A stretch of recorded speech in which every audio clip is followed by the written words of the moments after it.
Olá, muito boa noite para você que nos acompanha em mais um Conversa Salgada. Um Conversa Salgada especial e muito aguardado, porque hoje eu vou entrevistar duas advogadas aqui de Paranaguá, duas conceituadas advogadas aqui de Paranaguá. Uma delas, doutora Karina Buquaitz, quem eu também tenho a honra de dizer que é minha esposa. E nós vamos debater um pouco sobre direito, obviamente, né? O direito delas, direito relacionado à família, direito previdenciário e também o direito criminal, uma vez que também estarei com a presença da doutora Heloísa Vieira, a qual é especialista na área criminal que tem chamado muita atenção em Paranaguá. Mas vamos lá para o nosso texto de abertura. Há quem diga que se a sociedade não fosse tão conflituosa, advogados, promotores e juízes teriam pouca relevância social. No entanto, o que vemos é justamente o contrário, né? Uma sociedade cada vez mais conflituosa e exigindo a presença de advogados, promotores e juízes para que haja uma organização social. E quando falamos nessa organização social, devemos inicialmente entender a formação do nosso próprio lar como o primeiro ambiente social onde vivemos. E quando esse lar ele é desfeito por questões conflituosas, exigirá, obviamente, a ação e a intervenção de profissionais do direito e também da justiça. E, obviamente, né, quando falamos também na questão do mês da mulher, vamos abordar, então, o direito delas, por meio da fala de, como eu disse, de duas advogadas muito conceituadas em nossa cidade. Uma delas, eu já mencionei, doutora Karina Buquaitz, na qual já vai estar aparecendo na nossa tela em nossa conversa salgada. E também conto com a presença da doutora Heloísa Vieira Alves, advogada criminalista. Muito boa noite, meninas.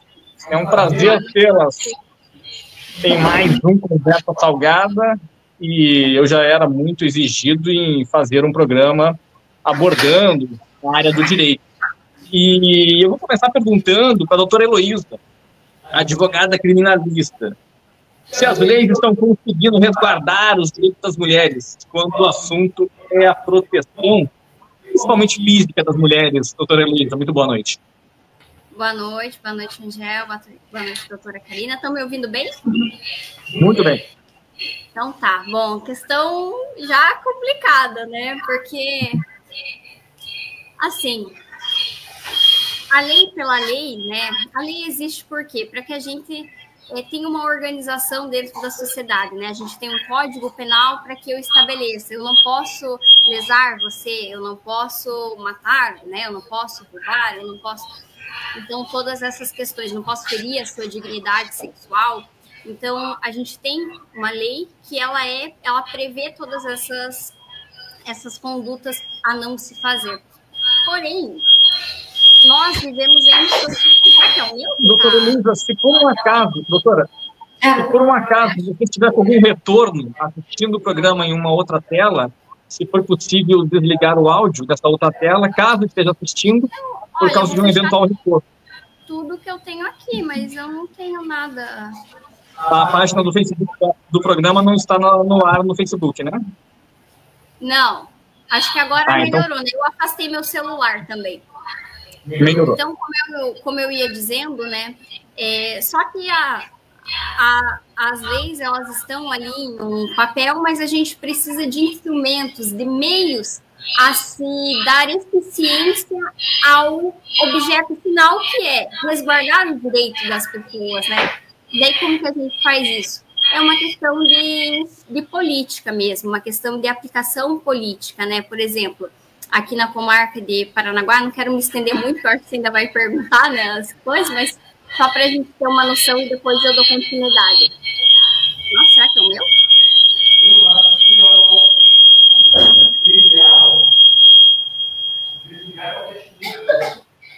acho que não. Ó, vou até desligar aqui meu telefone. Eu acho que é o meu pai que está assistindo no outro ponto. Então pode ser. Só um minutinho, peraí. Desligou? Ele desligou ali. Então tá, acho que era por isso. Eu mandei no grupo ali, assiste aí. Então, como eu estava dizendo, então é preciso que a gente aplique políticas dentro da nossa comunidade para que a lei ela tenha eficiência, né? Porque não basta ter ali um papel escrito. Então, por exemplo, o que hoje nós temos dentro da comarca de Paranaguá? Nós temos um projeto chamado Projeto Lotus, que ele é um projeto que ele é voltado para os homens autores de violência doméstica. Então, ele busca oferecer alternativas eficientes que, em último caso, beneficiam, né, as mulheres que acabam sendo vítimas de violência doméstica. Só um exemplo. Né? Perfeitamente. Doutora Karina Buchweitz, dentro da sua atuação na área do direito, principalmente na área do direito da família, as questões são muito conflituosas e como é que a senhora tem enxergado essa relação que acaba culminando muitas vezes em divórcios, em pessoas que vão precisar ter a guarda dos filhos regulamentada e também os alimentos resguardados ao menor. Paranaguá hoje tem uma situação muito complicada nessa área, não? Sim, hoje existe uma grande demanda dentro do direito de família no que tange ao divórcio, a guarda, a partilha e o regime de convivência paterno ou materno, dependendo como que ficou estabelecido entre o casal. Mas hoje, né, nós temos um judiciário amplamente aberto a essas demandas e com uns conceitos bastante facilitados nesse sentido. Então, apesar de nós termos relações conflituosas, nós também temos hoje audiências de conciliações, temos o programa do Sejusc, que visa justamente a conciliação entre as partes, porque nada melhor do que as próprias partes conseguirem entrar em um acordo do que é o melhor para si. Mas a partir do momento que as partes não conseguem, né, chegar a esse acordo, que mais lá para frente dá para nós explicarmos acerca das diferenças entre um divórcio consensual, um divórcio litigioso, aí sim existe essa intervenção do Poder Judiciário para poder sanar essas divergências.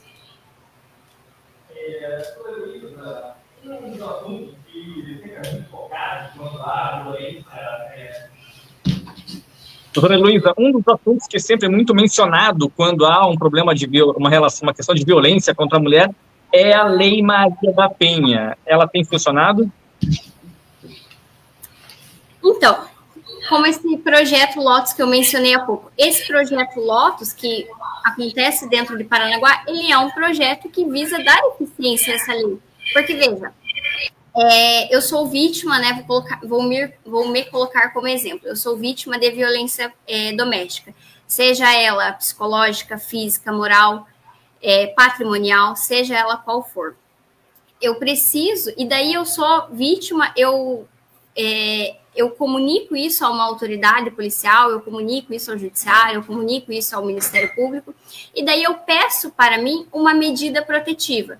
Então, fulano não chegue perto de mim, não entre em contato comigo, mas veja, será que simplesmente ter um papel ali dizendo não se aproxime da Heloísa, será que isso por si só faz com que eu mantenha a minha segurança, a minha integridade física e psicológica resguardada? Pode ser que para alguns autores, alguns agressores, isso seja um basta, mas pode ser que para outros não. Então, por exemplo, o que hoje esse projeto Lotus que eu mencionei há pouco, daqui a pouco eu desenvolvo um pouco mais sobre ele, o que ele visa? Pegar, né, ter estes homens, autores de violência doméstica, e ele insere estes homens dentro desse projeto, onde ali eles têm conversas reflexivas sobre tudo, né? Sobre machismo, sobre estrutura social, sobre o próprio feminismo também, o machismo. Então, assim, dentro desse projeto é conversado, é feito um programa de reflexão com esses homens, para que mude aqui dentro, né? Porque não basta você tentar, olha, não faça mais isso, mas dentro de mim as coisas não mudaram. Então, esse projeto, por exemplo, é um projeto que busca dar eficiência, trazer eficiência para a Lei Maria da Penha. Perfeitamente, mas a doutora mencionou, né, e é importante que a gente já faça esse link, que não existe só a questão da violência física, existem outros tipos de violência que a mulher pode estar sofrendo e às vezes não sabe que aquilo se trata de uma violência na qual ela pode ser amparada pelas leis. Exatamente. Então, o que a gente tem mais? A gente tem, para além da violência física, temos uma violência psicológica, temos uma violência patrimonial, temos uma violência moral, né? Então, você mexe ali com o teu ser subjetivo, né? Com a tua dignidade, com o teu interior. Então, tudo isso, né? A violência ela não precisa ser só a transgressão do tapa, né? Ela também é ali que é a subjetiva, a forma como eu me sinto, se eu sou humilhada, isso também é uma violência, né? Então, tudo isso a Lei Maria da Penha, ela prevê como formas de violência, como formas de resguardar a mulher, e daí, enfim, né, dentro do processo, a gente vai transcorrer a situação ali para também provar, né, essas questões. Questões de prova, só a palavra da mulher é suficiente? Hoje, como que funciona o nosso judiciário hoje em relação ali aos crimes que acontecem nesse âmbito de violência doméstica, nesse âmbito de violência de gênero?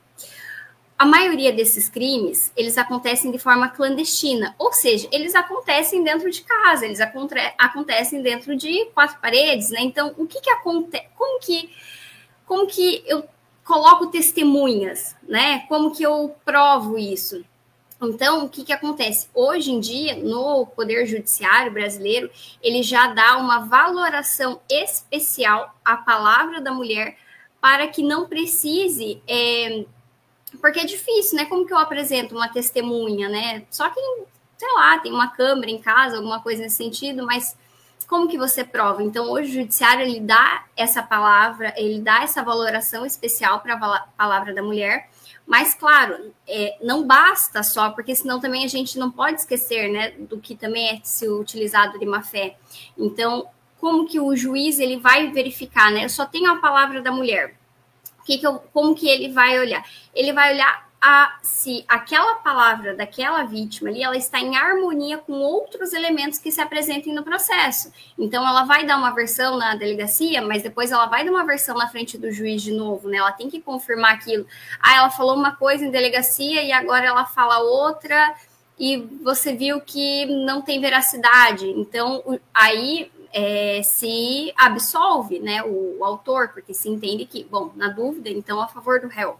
Mas, importante lembrar que a gente tem essa valoração especial na palavra da mulher e isso é uma baita de uma proteção para as mulheres vítimas de violência doméstica ou vítimas, né, enfim, de crimes que ocorram sem que deixem, né, testemunhas. Então, tem essa valoração em especial. Doutora Karina, trazendo um pouco aí novamente para a área da família, uma das suas especialidades, né?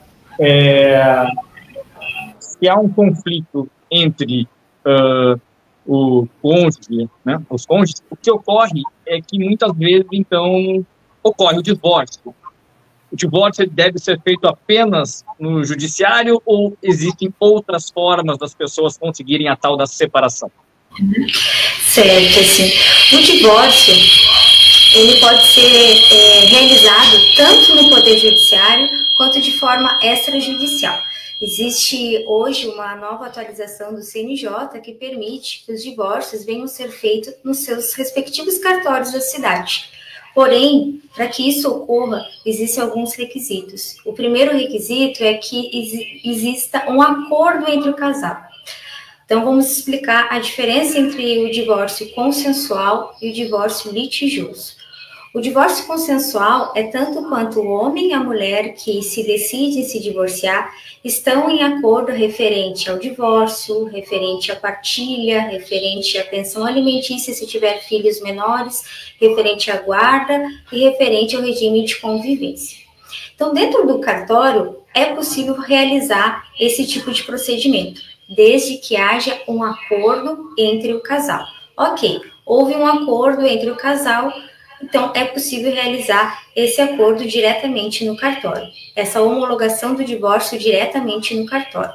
Porém, se tiver filhos menores de idade, não era possível realizar esse acordo diretamente no cartório, em razão de ter um filho menor de idade. E sempre que existe um menor envolvido, é necessário a atuação do Ministério Público que vai intervir e assegurar o melhor direito, o melhor interesse do menor. Porém, em agosto de 2024, uma nova resolução do CNJ permite agora que os divórcios, mesmo com menor de idade, sejam realizados no cartório. Porém, antes de ir até o cartório, é necessário regularizar a situação do menor em relação à pensão, à guarda e às visitas.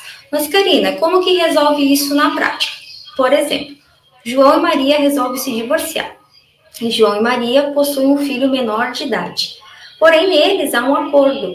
Eles já sabem o valor que vai ser estipulado de pensão, já estipularam a melhor guarda e o melhor regime de convivência. Então, eles se dirigem, procuram o seu advogado familiarista de sua confiança, realizam todas essas questões referentes à guarda, visita e pensão no Poder Judiciário. Com essa sentença homologatória do acordo das partes, eles se dirigem até um tabelionato de notas da cidade e aí sim podem fazer o seu acordo de forma extrajudicial no cartório, realizar o seu divórcio, a formalização do seu divórcio no cartório da cidade, mas sempre acompanhado de um advogado. Existe essa grande dúvida que se no cartório é necessário o acompanhamento jurídico de um advogado. Sim, é necessário o acompanhamento do advogado também na realização do ato de divórcio extrajudicial. Eu quero emendar uma pergunta, doutora Karina, que ela é oportuna, porque parece que existe um senso comum, uma convenção de que quando se trata de pensão alimentícia, trata-se do percentual de 30%. Isso é verdade? Isso é mito? O que a gente pode falar a respeito daquilo que o pai ou a mãe tenha que pagar para o filho em termos de pensão alimentícia? Ótima pergunta, exatamente. Então, assim, existe uma ideia no senso comum que a pensão alimentícia, ela é arbitrada no valor de 30%. Então, já convencionou-se isso na sociedade e no senso comum, mas não necessariamente a pensão alimentícia vai ser arbitrada no valor de 30%. Por quê? Porque os juízes se baseiam no princípio necessidade versus possibilidades. Necessidades de quem recebe a pensão alimentícia e possibilidades de quem vai fazer o pagamento da pensão alimentícia. O juiz, ao analisar as necessidades de quem recebe e as possibilidades de quem irá pagar, que vai arbitrar o valor justo e ideal para aquele menor. Um outro paradigma que nós devemos quebrar também é em relação à pensão alimentícia como algo que é somente para o pagamento dos alimentos em si, somente em relação àquilo que o menor irá se alimentar, e não. o conceito de pensão alimentícia nós temos que ir muito além, porque ele engloba todos os tipos de gastos inerentes a um menor. Por exemplo, o menor precisa de produtos de higiene, shampoo, condicionador, pasta de dente, escova de dente. Ele precisa lavar a sua roupa, né? Para lavar uma roupa, há todo um gasto de produtos de higiene, de limpeza, para a limpeza daquele vestuário. Falar em vestuário, também as crianças crescem rápido, é necessário ficar alternando e mudando as roupas, os calçados. Também, o menor, ele tem gasto com a internet, porque muitas atividades das escolas hoje na modalidade online, precisa se preencher os relatórios. Existe também o gasto com a água, com a luz, com a internet, e todos esses gastos, eles são e devem ser vistos como pensão alimentícia. Então, no momento que essa genitora ou genitor, né, porque depende muito do lar referencial que o menor irá morar, é necessário levar tudo isso em consideração na hora de fazer o pedido da pensão alimentícia e quebrar o paradigma que a pensão alimentícia só diz respeito ao alimento em si. Não, nós precisamos aumentar o espectro, aumentar os horizontes do entendimento do que é pensão alimentícia. Nós temos também a questão do lazer. Hoje, quando nós levamos os menores, os filhos, a um passeio, hoje tudo é muito caro, os preços no Brasil estão elevados, né? Em todas as suas categorias, a gente percebe uma elevada, né, nos valores. Então, nós precisamos quebrar esse paradigma e avançar ali no que diz respeito à pensão alimentícia. E uma outra questão também ainda em pensão alimentícia, que deve ser levada em conta também, que os menores precisam se especializar, precisam estudar, precisam fazer cursos. Então, é necessário, sim, nós temos essa conscientização de abrir o nosso horizonte em relação à pensão alimentícia e sermos justos. E por que também que não é possível nós deixarmos um valor fechado, um paradigma fechado? Por quê? Porque cada criança tem uma necessidade. Existem crianças que podem ter uma necessidade de fazer um tratamento contínuo, existe uma criança que pode ter uma necessidade de fazer uma terapia, e tudo isso deve ser levado em conta no momento do arbitramento da pensão alimentícia. Então, o ideal, quando for fazer o pedido da pensão alimentícia, é que tenha-se uma planilha muito bem delimitada de todos os gastos desse menor, para que seja levada ao Poder Judiciário a apreciação exata dos gastos desse menor, para que o juiz consiga fazer o arbitramento justo, contemplando as reais necessidades deste menor. Da mesma forma, possibilitando ali a sua verificação da sua real possibilidade do genitor ou da genitora que estará fazendo o pagamento da pensão.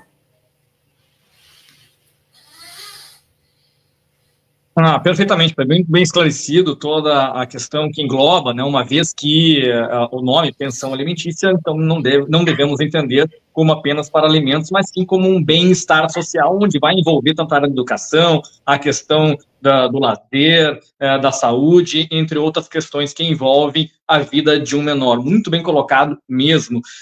Doutora Heloísa, e o mundo ideal seria que mulher gestante não fosse presa, não cometesse nenhum tipo de crime e também não viesse ficar reclusa, se assim for a pena. Porém, existem direitos assegurados às mulheres quando gestantes dentro de um sistema carcerário? Sim, você começou bem, né? No mundo ideal não existiria criança dentro de cadeia.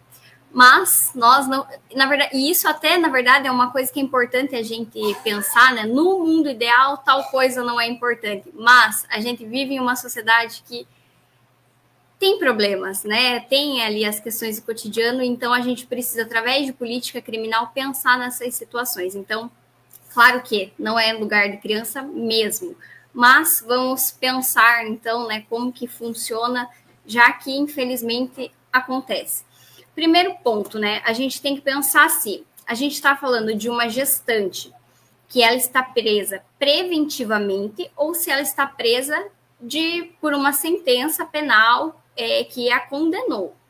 Então, assim, se a gente estiver falando, né, vamos do mais fácil, se a gente estiver falando de uma presa preventiva, o que é uma prisão preventiva, né, para quem está nos ouvindo? É uma prisão cautelar, ou seja, eu sou presa antes de ter uma sentença contra mim que me condene, mas eu sou presa ou para assegurar ali a instrução, né, o momento da produção de provas no processo, ou porque eu ofereço algum tipo de risco à ordem pública, ao sistema financeiro do país, alguma coisa nesse sentido. É claro que, né, sempre ali é bem especificado diante do caso concreto. Mas então, explicado isso, se a gente pensar em uma gestante que está com um mandado de prisão preventivo contra ela, essa gestante ela tem o direito de estar em prisão domiciliar. Ela tem esse direito. Porém, na prática, a gente vê que é bem difícil exercer esse direito, na verdade, né? Semanas atrás, a gente fez um habeas corpus no escritório que era bem nesse sentido, né? A gestante já com uma barriga enorme e mesmo assim a gente não, juiz de primeiro grau, tribunal, não permitia a prisão domiciliar dela, né? Então, tem que sempre correr para as instâncias superiores ali, STJ, STF. Mas a questão é, prisão preventiva. A gestante presa na prisão preventiva, ela tem esse direito de ficar em prisão domiciliar, né? Agora, a gestante... e importante lembrar, né? Tanto para a gestante presa preventivamente, quanto para a gestante ali presa por uma sentença penal condenatória, é que o crime, né? Esses benefícios, como é a prisão domiciliar, ele é um benefício. Então, jamais que o crime pode ter sido ocorrido contra aquela criança ou até mesmo, né, contra ali o outro genitor, a outra pessoa que exerce ali o poder familiar sobre aquela criança. Agora, para a presa gestante, para a gestante que está presa por uma sentença penal condenatória, a lei de execução penal hoje, né, que é a lei que rege para depois que a pessoa é presa, para depois que a pessoa é condenada, essa lei ela já prevê que terá uma seção dentro da cadeia para essas gestantes, então, para as necessidades desta presa, que ou está gestante ou está lactante, então ela já tem essa previsão. Uma coisa que eu acho que é legal, aqui eu até marquei de 2 pontos, na verdade, que eu acho bem bacana da gente trazer um link, e traz até um link com a área da doutora Karina, né, ali na família, na infância, que é essa questão da gestante. Perceba que não é só um direito da gestante, mas eu também vou conversar aqui com o ECA, né, com o direito da criança e do adolescente de também ter a sua mãe presente, porque, veja, a criança, o adolescente não tem culpa se a pessoa está ali respondendo por um crime, por um processo criminal. Ela ainda tem direito de ter aquela a sua mãe ali presente com ela, ou enfim, né, coisas nesse sentido. Então, é importante fazer esse link, que não é só um benefício para quem está preso, também tem o outro lado, que é a parte da criança e do adolescente. Então, a gente faz esse link, né, que tem o direito penal e o direito da criança e do adolescente. E outra coisa também, que eu acho bem bacana de ressaltar, e faz o link com a área da doutora Karina, que não há a destituição do poder familiar. Daí a doutora explica melhor, né, o que é o poder familiar, mas não há a destituição do poder familiar de uma pessoa em relação ao seu filho só porque ela foi presa, só porque ela está condenada. Claro, desde que o crime não tenha sido contra ela, né, contra aquela criança, contra aquele adolescente, e também nem sobre quem, de outro modo, exerce aquele poder familiar. Mas é importante trazer isso, né? Porque às vezes as pessoas acham que, porque a pessoa foi condenada, como é que fica o filho, né? Perdeu todos os direitos e deveres sobre aquela criança e adolescente? Não, então o poder familiar, ele não é perdido, né? A doutora, se quiser explicar... Karina, por favor, complemente a fala da doutora Heloísa. Não, está irretocável a fala da doutora Heloísa, é exatamente isso. É bem importante essa fala que a doutora Heloísa menciona acerca da não perda da constituição familiar.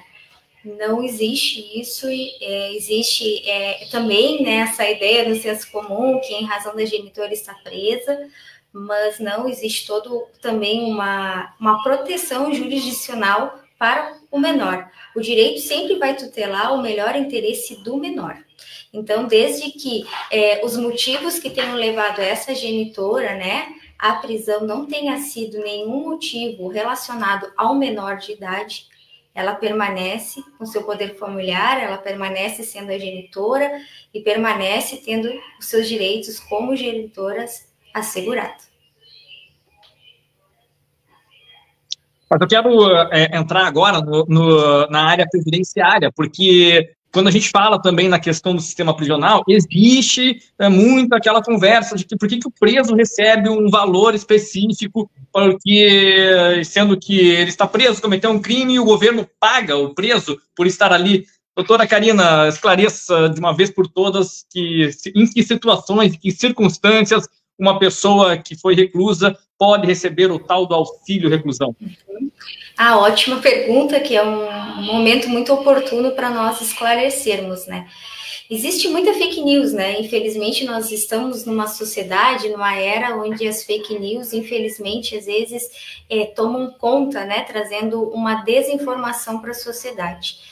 Então, eu acho que é comum até todos que estão nos ouvindo, até nesse momento, ou que vão nos ouvir em momento posterior, já ter ouvido a frase de que o governo está pagando para o preso, né? Que os nossos impostos estão pagando para o preso, mas o auxílio reclusão em nada tem a ver com esse tipo de notícias falsas. O que é um auxílio reclusão? O auxílio reclusão é um benefício previdenciário destinado aos dependentes legais dessa pessoa que está presa. Mas não é qualquer pessoa, qualquer dependente desse preso que irá receber. O que é necessário? É necessário que esse preso tenha qualidade de segurado e que ele tenha contribuído no mínimo 24 meses para a Previdência Social. E que nos últimos 12 meses, a média salarial desse preso não tenha ultrapassado o limite estabelecido em lei.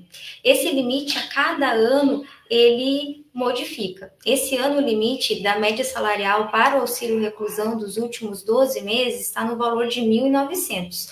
Mas veja, o valor do benefício é de um salário mínimo e ele é pago para os dependentes do preso. E também uma outra notícia falsa que por vezes é circulado, que é pago um salário mínimo para cada dependente do preso, o que não condiz com a realidade. O valor do auxílio reclusão é de um salário mínimo nacional vigente, que atualmente é 1.518, e ele é dividido pelo número de dependentes. Se o preso tem 5 dependentes, é 1.518 dividido por 5 dependentes. Se o preso tem 2 dependentes, é 1.518 divididos por os 2 presos. Então, o auxílio reclusão é necessário que a pessoa que for presa tenha qualidade de segurado, que tenha contribuído os últimos 24 meses para a Previdência Social e que a média dos últimos 12 salários não ultrapasse o limite estabelecido em lei. E veja, o valor do benefício previdenciário é um valor oriundo da própria contribuição daquela pessoa. Então, não tem nenhum tipo de verba que o governo que está pagando para o preso. É uma contribuição previdenciária para os dependentes assegurados daquela pessoa que tinha contribuição previdenciária para o nosso regime geral da Previdência Social.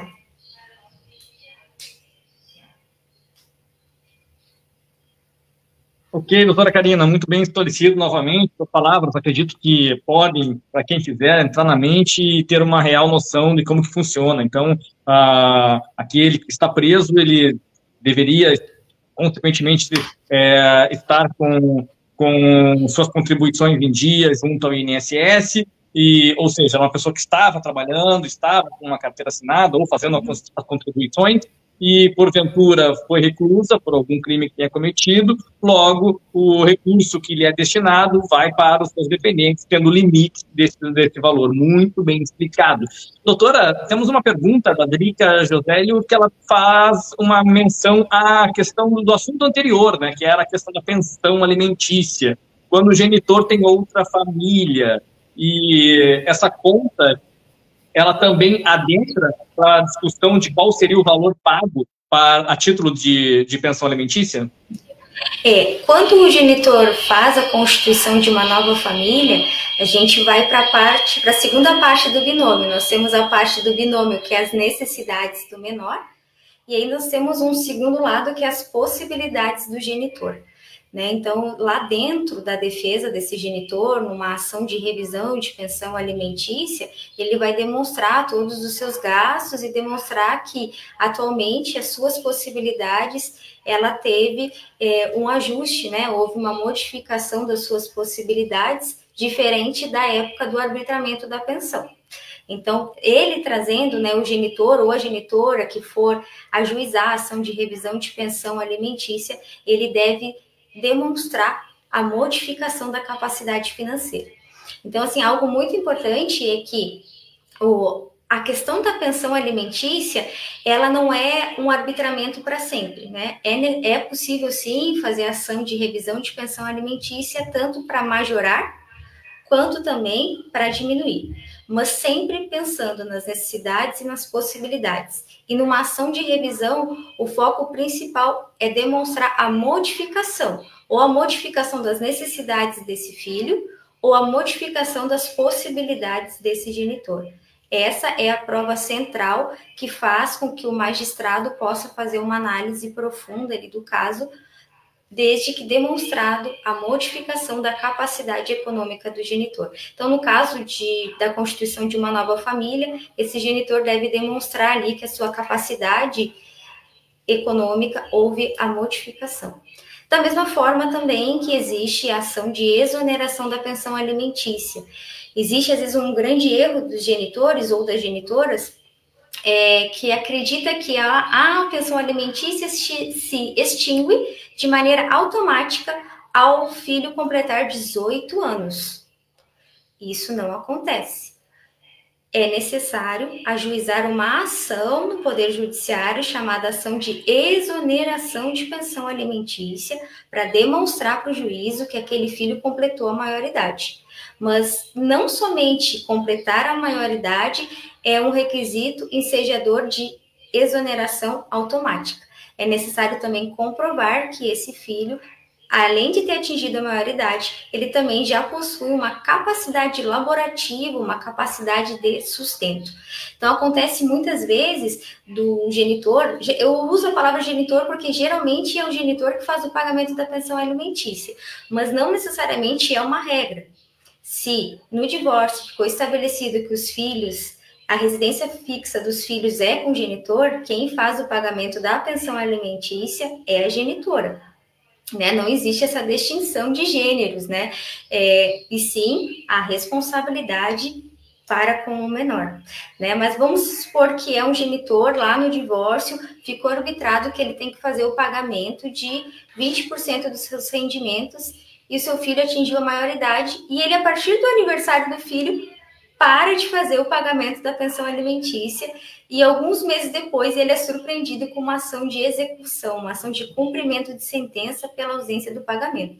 E ele leva um susto. Nossa, mas meu filho já completou 18 anos e por que está vindo essa cobrança? Porque não se extingue automaticamente a pensão. É necessário informar o judiciário por meio de uma ação chamada ação de exoneração de pensão alimentícia e trazer ao conhecimento do judiciário que o seu filho completou a maioridade, já possui uma capacidade laborativa, já possui uma capacidade de sustento e pedir para o juiz a exoneração. Só a partir dessa sentença de exoneração que o pai ou que a mãe, que era a pessoa que fazia o pagamento da pensão, não tem mais a obrigação. Somente uma sentença é capaz de desobrigar esse genitor, essa genitora, a não mais realizar o pagamento da pensão alimentícia. E ainda fazendo um gancho, né, da falta de pagamento da pensão alimentícia, isso é muito comum, parece que não, mas é bastante comum, às vezes, aquele que é responsável pelo pagamento da pensão por alguns meses não realizar o pagamento da pensão. É sempre importante destacar que a pensão alimentícia é para o menor, não para a genitora ou para o genitor que está responsável.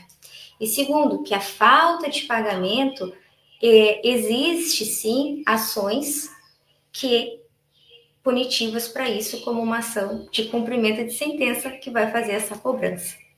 Eu acho ali que o apresentador já falou que meu tempo está esgotado. Não, eu fiz o sinal de cadeia, não paga pensão alimentícia, vai para cadeia. Eu entendi que era o tempo esgotado. Não, mas, assim, jamais já cortaram. A falta de pagamento da pensão alimentícia segue 2 ritos. Temos o rito da expropriação de bens e o rito da prisão. Qual a diferença de um rito para o outro? A quantidade de parcelas que não foram pagas. Então, assim, a primeira parcela, a partir do primeiro dia de ação de atraso de pagamento, já é possível ajuizar uma ação de cumprimento de sentença. Então, vamos usar mais um senso comum. As 3 últimas parcelas vencidas, a gente se utiliza do rito da prisão. Mais de 3 parcelas vencidas, sim, pelo rito da expropriação de bens. Qual que é a diferença de um rito para o outro? Né? Porque senão a palavra fica muito abstrata para quem está nos ouvindo. O João ou a Maria está devendo a pensão alimentícia e não realizou o pagamento nos últimos 6 meses. Então, os 3 últimos meses eu vou ajuizar pelo rito da prisão. Informa ao juiz que o João ou a Maria não realizou o pagamento. O juiz vai intimar para que ele realize o pagamento em 3 dias, sob pena de prisão. E os outros 3 meses antecedentes aos 3 últimos meses é pelo rito da expropriação de bens.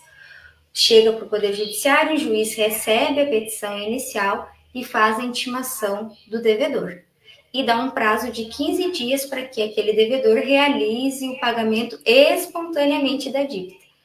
O não pagamento espontâneo da dívida, aí sim que vai para os meios de expropriação, que daí é aquela questão de bloqueio da conta, bloqueio do Renajude, se tiver algum carro no nome do genitor ou da genitora que está devendo a pensão alimentícia, e aí sim passa-se para os outros meios coercitivos. E o último detalhe, né, para não me estender mais, que eu já estou me estendendo, é em relação às atualizações da pensão alimentícia. Todo ano, o salário mínimo nacional brasileiro atualiza-se. Então, o genitor ou a genitora que tem a pensão alimentícia baseada no salário mínimo precisa se atentar que o percentual, se a base subiu, o seu percentual, o valor pago também sobe. O percentual continua o mesmo, mas o valor aumenta tendo em vista que a base aumentou. Então, tem que fazer a atualização. A não atualização do pagamento da pensão também seja uma ação de cumprimento de sentença, seja pelo rito da prisão ou pelo rito da penhora. E se for pelo rito da prisão, a doutora da área criminal, ela entra em ação. Muitos casos nesse sentido, e eu quero também que a doutora faça uma reflexão sobre a cidade de Paranaguá. Recentemente eu fiz uma entrevista, não me recordo agora o nome da entrevistada, mas ela mencionou que a cidade de Paranaguá, para a mulher, é uma cidade perigosa. A doutora, dentro da sua experiência, apesar de pouca experiência, em razão de ser ainda nova na área do judiciário, na área da justiça, do judiciário, como é que a senhora entende a cidade de Paranaguá, se de fato ela é uma cidade perigosa para a mulher? Olha, eu, falando não como advogada, mas sim como mulher, como, né, de forma pessoal, na verdade é perigoso não só Paranaguá, o país inteiro, mas claro, Paranaguá também, mas é perigoso do dia, do momento que a gente nasce até o momento que a gente morre e às vezes até depois, né? Porque a violência sobre os corpos das mulheres, ela não depende de idade, ela não depende de cor, ela não depende de nada, né? Essa que é a verdade. Mas, qual que era a pergunta mesmo? Desculpa. Com relação ao rito da prisão, né, pela questão da pensão alimentícia não paga, se também nós temos muitos casos em Paranaguá nesse sentido, se a cidade acaba deixando a desejar também nessa área, em termos de termos o judiciário sendo sempre acionado pela falta de o genitor deixar de pagar a pensão. Inúmeros. Eu falo não só pela minha experiência de advogada criminalista, mas até a experiência, né, durante ali os estágios na faculdade, que a gente faz estágios, sobretudo, né, nas varas de família, os números são bem altos, né? Até complementando, né, toda a explicação perfeita que a doutora Karina deu, mas a prisão, ela não pode passar de 3 meses, né, doutora? Pelo rito da prisão, né? Então, ela também não pode passar dos 3 meses. Mas é alto, sim, e geralmente sempre pelos 2 ritos ali, né? Pelo da prisão para dar um susto na pessoa, né? E da expropriação para poder pegar as anteriores. Doutora Heloísa, mas vamos entrar naquele assunto que ele é importante, porque é um programa da justiça, né, que é a questão da justiça restaurativa, porque uma vez que a gente precisa, uma vez que existam os conflitos, né, e eles estão aí sendo passíveis de ocorrer em qualquer relacionamento, porém, não podemos entender que apenas a punição deva ser a solução, né? Nós precisamos de meios para que haja um equilíbrio, digamos assim, social, uma saúde mental mais saudável, sendo aí redundante na frase, para que as pessoas saibam conviver em harmonia. Tá. A questão da justiça restaurativa, ela é assim, ó.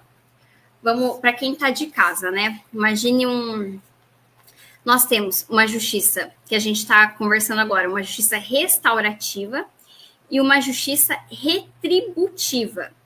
A justiça retributiva é o nosso sistema hoje, ou seja, eu cometo a conduta A, eu tenho em retribuição da minha conduta a pena B. Isso é uma justiça retributiva. Você comete A, recebe B de pena. A justiça restaurativa, ela não vai enfocar na pena em si. O que ela vai olhar? Ela vai olhar para três ângulos. Primeiro, ela vai olhar, aliás, né, não primeiro no sentido de mais importante, porque acontece tudo ao mesmo tempo. Mas lá, no primeiro, né, só no sentido figurado.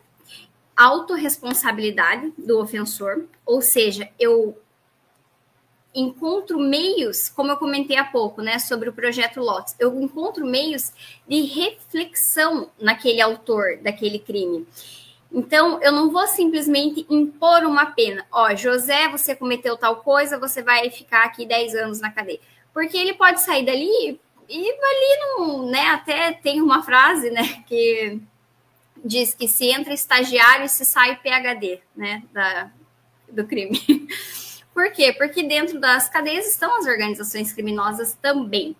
Então, o que eu quero dizer, né? Só uma pena, ela não basta para restaurar uma pessoa, né?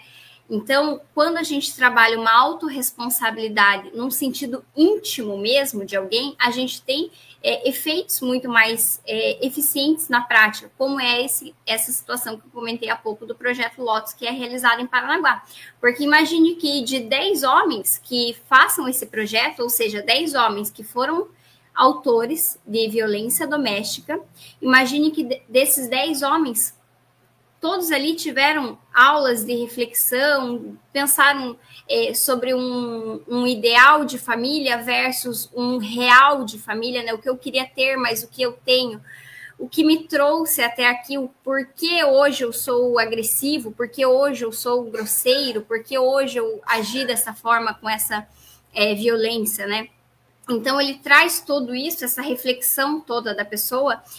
Então, imagine que desses 10 homens, será que pelo menos 8, 9 não saem dali, de fato, sabe, reflexivos sobre tudo que aprendeu, sobre tudo que escutou, sobre tudo que se autoanalisou, do que eu só simplesmente jogar alguém numa cela e fique aí os seus 10 anos para cumprir. Então, ele tem, a justiça restaurativa, ela tem isso, essa autorresponsabilidade. Como que eu trago a autorresponsabilidade?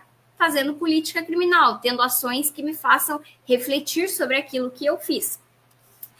Por um outro lado, na justiça restaurativa, a gente tem um olhar às necessidades da vítima, porque hoje, o que nós, enquanto sistema de justiça, o que nós oferecemos para as vítimas? Sejam elas de quais crimes forem. Pode ser de crimes de estelionato, de roubo, de furto, de estupro, de homicídio, seja qual for o crime. O que eu trago para a vítima? Eu, enquanto vítima, como que o Poder Judiciário, como que a polícia, como que o juiz, como o Ministério Público, como que o advogado, como que todas essas pessoas tentam, de alguma forma, reparar o que eu sofri? Isso não acontece. No máximo, para que serve uma vítima dentro de um processo penal? Para apontar o réu, para depois ir na frente do juiz e falar de novo aquilo que já tinha falado na delegacia. Então, a justiça restaurativa, ela busca esse olhar, o que eu, Heloísa, que fui vítima de qual crime tenha sido, qual que é a minha necessidade. E a minha necessidade é diferente da necessidade da doutora Karina, é diferente da sua necessidade, Angel, é diferente da necessidade de quem que está nos ouvindo, porque imagine que eu sofri um crime de fraude ou de estelionato, o que isso faz? Faz com que eu perca a confiança na minha comunidade, na sociedade em que eu estou inserida. Se eu sou vítima de um crime sexual, o que isso faz comigo, dentro de mim? Faz eu perder todo o meu sentimento de dignidade, de integridade. Então, e qual que é a minha necessidade? Só eu vou dizer, só você vai dizer. Então, a justiça restaurativa, ele tem esse olhar às necessidades da vítima, que vai ser, cada uma vai dizer a sua, cada uma vai trabalhar, claro, com apoio de psicólogos, de assistentes sociais, né? Então, há uma interdisciplinariedade em que eu chamo vários profissionais de várias áreas para que a gente possa, então, criar esse sistema restaurador de justiça. E um terceiro pilar ali nessa justiça restaurativa seria justamente essa inserção da comunidade, ou seja, um pouco do que nós estamos fazendo aqui também, né? Se hoje eu fui vítima, hoje eu cometi um crime, ou melhor, né?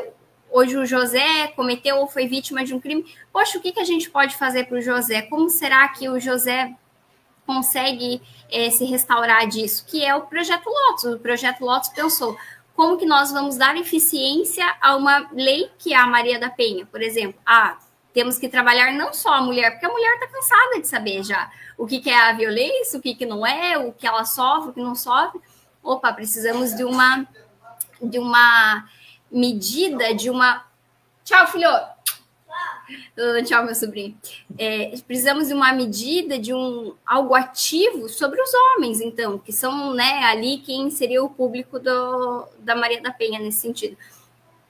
De igual modo, outro exemplo que tem, eu sei que tem, porque na época eu fiz o meu TCC, né, voltado a isso, também tem um programa chamado Programa Égide, em Paranaguá.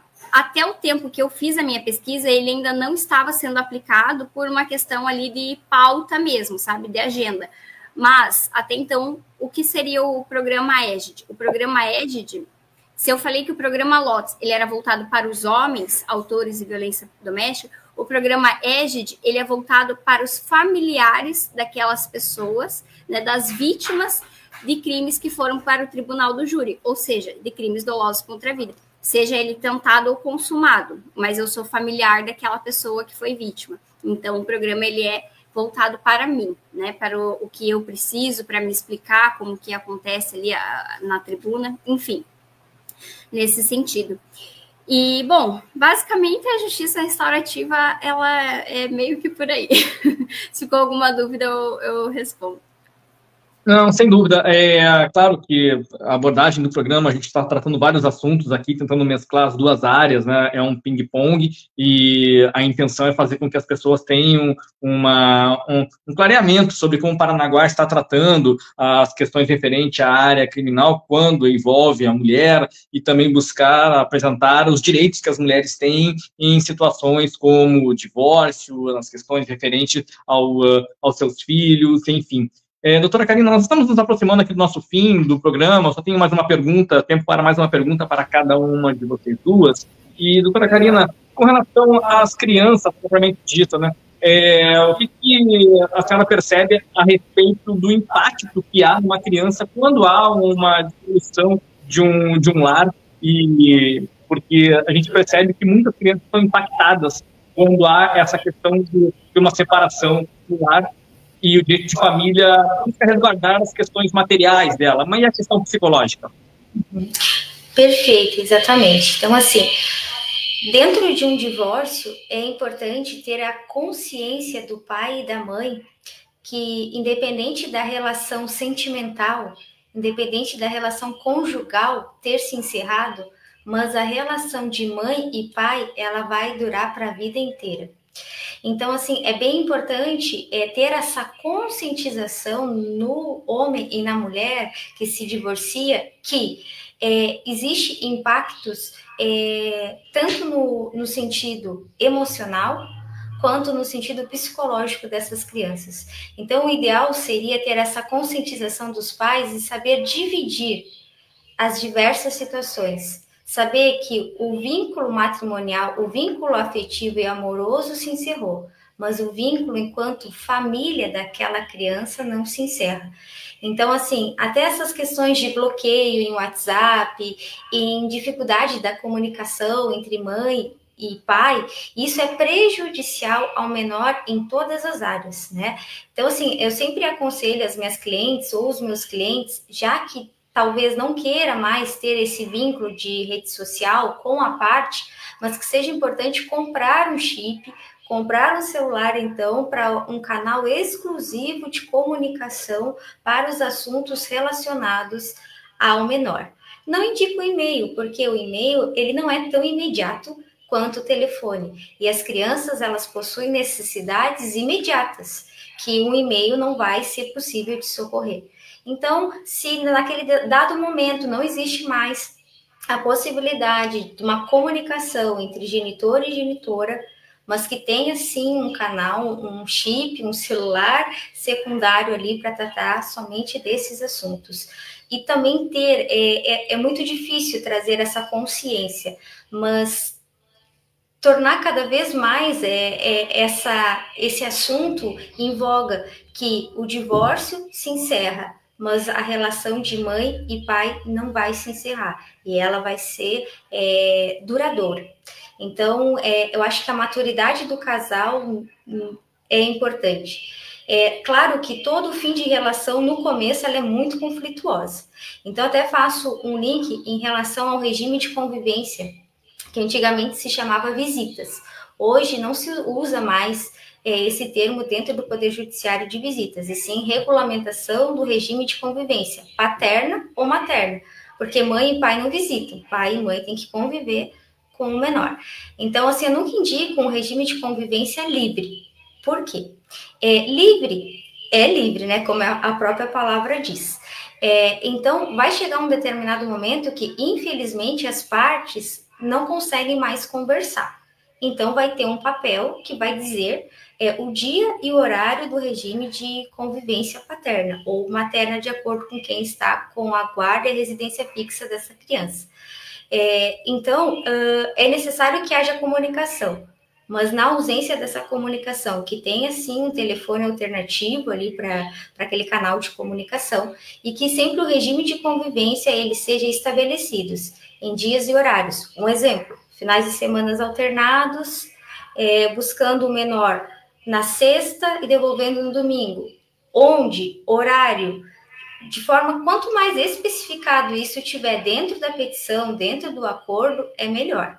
Porque na ausência da comunicação vai ter um papel ali que diz, e a criança não vai sentir esses impactos ali da falta de comunicação do pai e da mãe.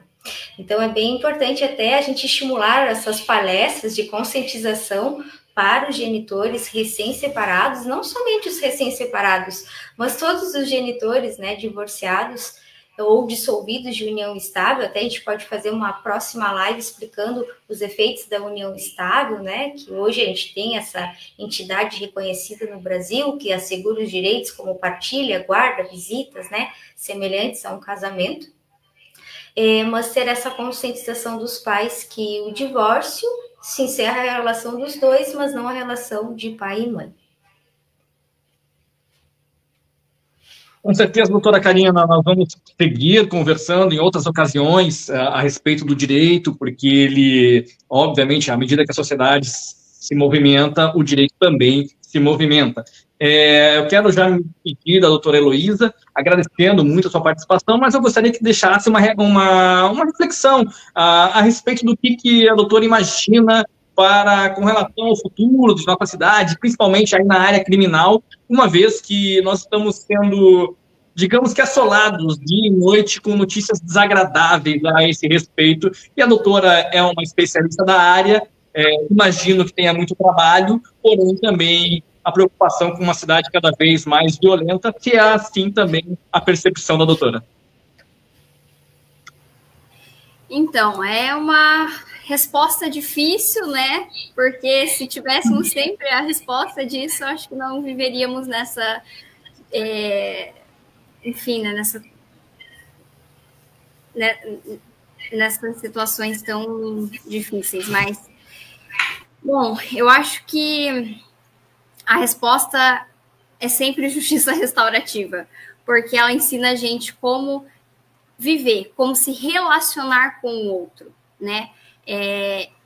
Porque veja que tudo dentro de uma sociedade, seja na área de família, seja na área civil, seja na área criminal, em todas as áreas, tudo é relacionamento, tudo é uma relação interpessoal, tudo é como eu me comunico e como eu interajo com o outro, né? Então, eu acho que, primeiro de tudo, seria uma mudança, assim, de cultura, não só a cultura de Paranaguá, mas a cultura do país, né? Então, é uma mudança de cultura dentro de nós mesmos, né? Porque, por vezes, nós somos violentos com as nossas palavras, com as nossas ações, e que depois vão cair dentro do judiciário, seja dentro de uma área criminal ou dentro de uma área de família, em brigas ali, como a doutora Karina falou. Então, eu acho que tudo é a forma como nós lidamos com o outro, é aprender a lidar com nós mesmos e lidar com a outra pessoa que convive dentro da nossa comunidade. Eu acho que essa é sempre a resposta, Angel, é a relação, o relacionamento, é como eu consigo viver para mim e para o outro, né? Porque às vezes a gente não tem ali uma pessoa que, é muito explosiva, né? Nunca consegue manter um diálogo e tal. E ela é assim com ela mesma. Então, é a forma que ela externaliza ao mundo. Então, eu acho que, sobretudo, é uma mudança cultural, mas antes de cultural no sentido de sociedade, de nação, dentro de nós. Eu acho que nós, aprendendo a lidar com o outro e a respeitar o outro, o espaço do outro, seria uma boa iniciativa. Doutora Heloísa Vieira Alves, agradeço muito a sua participação, a sua disponibilidade. Peço desculpas porque no sábado era para termos realizado esse programa, mas tivemos um probleminha técnico, não foi possível. Porém, hoje, graças ao bom Deus, tudo funcionou com alta performance. E a sua fala ela foi excelente. Eu sempre digo que Jesus Cristo nos deixou 2 mandamentos: amar a Deus sobre todas as coisas e o próximo como a si mesmo. Se conseguirmos chegar nessa sublime ideia de que devemos amar o próximo como a nós mesmos, teremos nossos conflitos muito, digamos assim, por maneira muito diminuídos pela quantidade excessiva de problemas que temos. E agradeço, certamente vamos conversar em outras ocasiões, porque a fala da doutora, ela ajuda muita gente a ter um conhecimento melhor sobre a questão do direito criminal em Paranaguá, uma vez que a doutora é expert nesse assunto. E, doutora Karina, eu também agradeço e quero já deixar um convite para sairmos para uma jantar agora, assim que o programa terminar, porque... Para quem não sabe, a minha esposa, então... Pouco, né, doutora? Ele sempre me deixa com vergonha. Eu sou dos bastidores, o Angel é sempre muito ousado. Mas olha, esses dias eu juro que eu elogiei vocês enquanto casal. Eu não sei com quem que eu comentei. Eu acho que a doutora fez aniversário um tempo atrás, e daí eu acho que o Angel postou, né? Tipo, uma foto para cada idade. E nossa, eu achei linda. Muito legal. Deus abençoe muito vocês. Amém, doutora. Muito obrigado pela participação de ambas. Já deixando o nosso público informado que amanhã teremos mais um Conversa Salgada. Vamos também conversar com uma especialista na área da defesa pessoal para a mulher e assim encerrando todos os programas voltados à mulher no mês de março. Iniciaremos abril, mas porém, em razão da nossa programação ter sido modificada em virtude de um problema que tivemos no sábado, amanhã, excepcionalmente, estaremos fazendo a nossa live falando sobre assuntos relacionados à mulher, mais especificamente sobre defesa pessoal. Agradeço mais uma vez as 2 doutoras pela conversa e ficamos por aqui, desejando a todos uma ótima noite. Quem quiser assistir o programa, a live vai ficar permanente no nosso canal no YouTube, onde eu peço para que todos se inscrevam, e também em nossa página no Facebook. Alguns recortes vão para o Instagram, mas vamos dizer que assistir a íntegra vai ter a melhor situação, porque os assuntos tratados foram de alta relevância e de alta performance, tanto pela doutora Karina quanto pela doutora Heloísa. Fiquem todos com Deus e até amanhã em mais um Conversa Salgada. Tchau, tchau. Obrigada.